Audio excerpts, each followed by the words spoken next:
is 659 AC. Azoria in a past age was a vibrant world, filled with different technologies, cultures and magics. Teachings and beliefs speak of a time where gods roamed Azoria as the mortals do today, working hand in hand with each other, until the mortals grew jealous of the gods' immortality, strived to reach equal footing, and thus started a great war which led to calamity and ruin. Hello everybody and welcome. My name is Apollos. I am the creator and dungeon master of the Chronicles of Azoria. This is the recap video for episodes 5 to 10. Enjoy. The group successfully met with the leader of the Claw, called Kaibo, a humanoid tiger figure. I would like to throw the bag with the head in it towards the tiger person. Okay, starting off strong. He opens the dead head and he goes, "Are you the Oros too?" Kaibo set the group on a task to find out what was happening in the northern coastal town of Stalwart, and why the military had occupied the town, causing a huge influx of refugees at Port Truston.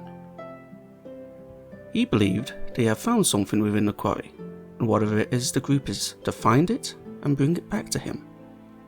This would earn his trust. Akis also asked him to look into a personal matter for him. After the meeting with Kaibo, the group went to meet with Olvar at the port to report back on the necromancer findings. This led them to be taken to the military nobles district to meet with Knight Commander Lyros, due to the severity of the issue. As a woman with brown hair, probably about 35, human, years of age, turns around in a chair, missing her right arm. One could say she needs a hand. Did you say that out loud? Attempts to discover why half the city's garrison was guarding Stalwart failed, the Knight Commander herself claiming the orders came from those above. The Knight Commander also asked the group to look into the local Thieves Guild, and while the group left it open, mostly seemed uninterested to help. Soon after, they set forth on their mission north. As the group approached the town, they were ambushed by a half-elf individual with dogs. If you're here to loot, I'd think again, mate. Edra quickly learned that they were not with the military and became allies, a guide for the group to infiltrate the town the next day, and successfully doing so despite a few mishaps. The group entered the quarry and a mining shaft with their new comrade, only to be ambushed by some monsters dropping from the roof of the cave. A hard battle was fought, and afterwards they descended further into the depths where they saw an unnatural light. The group ventured into the bottomless chasm that they had found within the quarry, a pyramid-like structure within the middle of it. Tied by rope, the group quietly made their way across, one by one, over a precarious bridge. However, they were not quite enough.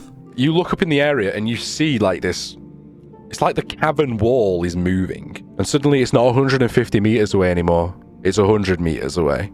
And it's coming closer towards you guys, and it's the entire wall is like a wave. The walls of the cavern moved in the darkness as hordes of creatures rushed towards the group in hopes of an easy meal. They were chased across the stone bridge towards a large stone door decorated by a giant skull. Velia, with Rune and Edra, quickly found a lever within the skull which opened the door. The group made it inside just in time as the creatures crashed against the now closed door. Everyone, all of you are just like scrambling to open these doors that are like 4 foot thick concrete. On the other side, you, I assume, shut the massive concrete doors behind you. You hear the mechanism lock, and you hear about 2 seconds after as thousands of these creatures that were chasing you, pursuing you, just smashing and colliding on the other side of this heavy concrete door. Inside the temple, the group ventured forth and found countless skeletons, all undisturbed, in various prayer-like positions, and a giant altar made of skulls that led further on. I shouldn't have got out of bed this morning. I should have stayed in bed. I was gonna have a lie-in, and then I was like, no, I better go and have a shifty round and see what's going on. And I should have just stayed in bed. I should have stayed in bed. They discovered rings with insignias, some with a hand symbol and some with skulls. They also found a magical bag containing small green beads of magical force. Although something slightly different about it, which is a magic item that you throw and it has certain effects. I'm gonna stick my hand in the bag again. You pull out a second one. I pull out a second bead of force. Mm-hmm. Are you serious? Yeah. DM. Okay, I reach in again. This is the greatest gambling I've ever done.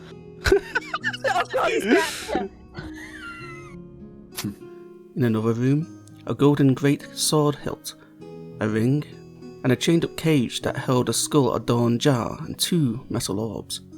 In the latter end of each coffin as well, there was a different item in each one of those. It's like a giant metal orb that's probably that big.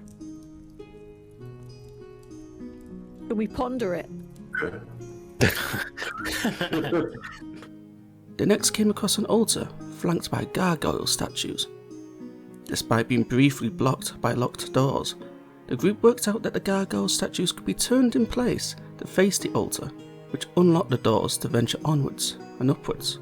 Karaya peeks her head around the door and goes, "The boys are climbing over the altar." Oh, sweet mother of... That seems healthy. As the group ascended, they saw metal pipes weaving in and out of each other, covering the entire ceiling. 2 huge metal pipes that held up the stairs that would allow them to go further. Again, their progress was blocked, until they discovered that the 2 metal orbs unlocked the stairs. The moment that happened, they were attacked by 2 huge monstrous cubes of acidic jelly, falling upon them from above. So, Bromir, you take 11 points of acid damage, and suddenly you're finding that you're in the middle of this jelly entity, not able to breathe. Your arms are starting to burn. It's not a good time. A rough battle ensued before the group emerged victorious and ascended the last staircase to reveal a giant statue, and floating in front of it, a pale green crystal. Velia, being magical as she is just in awe of this thing. Basically, yeah, she's staring at it like, that's a crystal, that's some green light, there's some magic shit. I want to touch it. I really want to touch it. As Velia approached, the crystal fell to her level, and as she touched it, the ground began to shake. The group grabbed the crystal, and in doing so, the temple started to collapse, as well as a colossal statue revealing a hidden door towards the back of the room. The temple is crumbling around you, and Velia is just in this trance-like motion.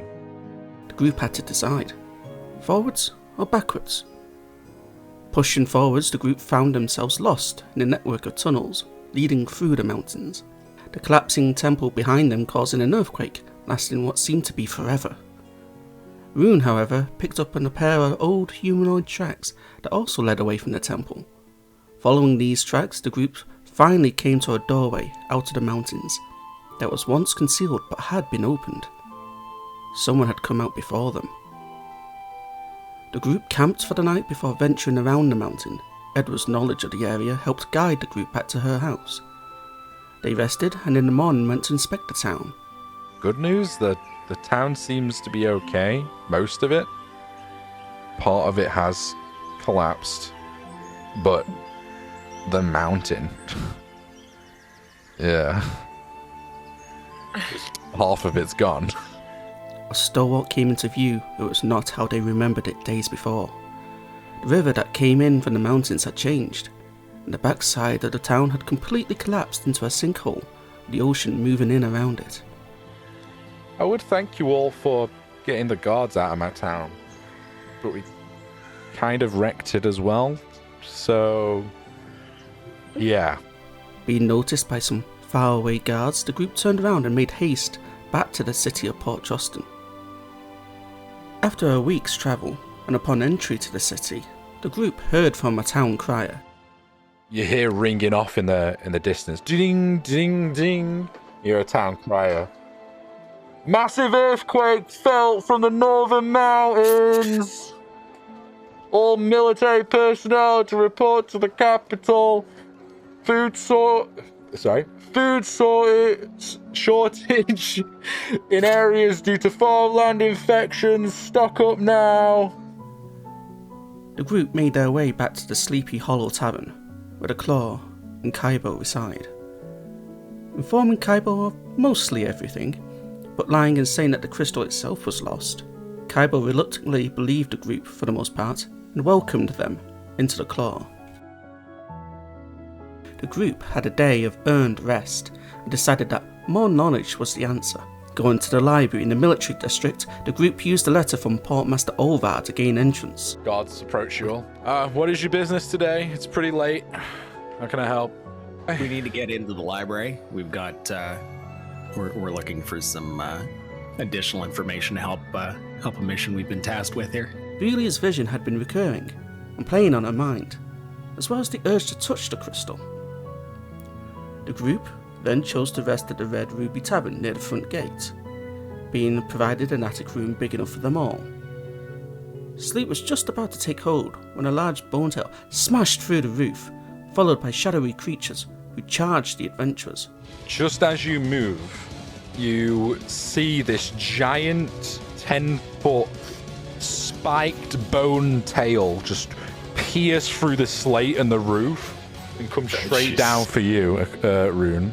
You Pokemon see is that? a large creature made out of just pure bones with red-like eyes. Oh, man. With bones so coming evil. off every entity of it, with a large, giant stinger-like tail. A loud battle erupted in the early hours of the morning, with Velia seemingly the target. Karaya, none of the others, because you all can't see it still. He kind of sniffs, looks around, and looks straight down at something, and it's going to stab at you, Velia. After some quick thinking and buying time using one of the newly found magical beads, the group managed to defend themselves.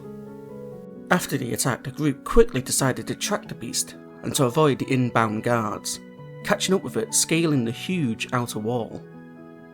A further round of attacks, unfortunately, were not enough to bring it down. Quickly mustering whatever horses they could find, they followed the large footprints left in the rain-soaked ground and took off in pursuit. While at first the group managed to keep up, aided by the sun slowing the creature, the two previous battles had taken their toll, forcing them to rest.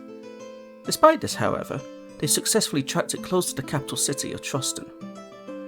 On the way, however, they saw in the darkness a figure radiating blue fluorescent light by the road.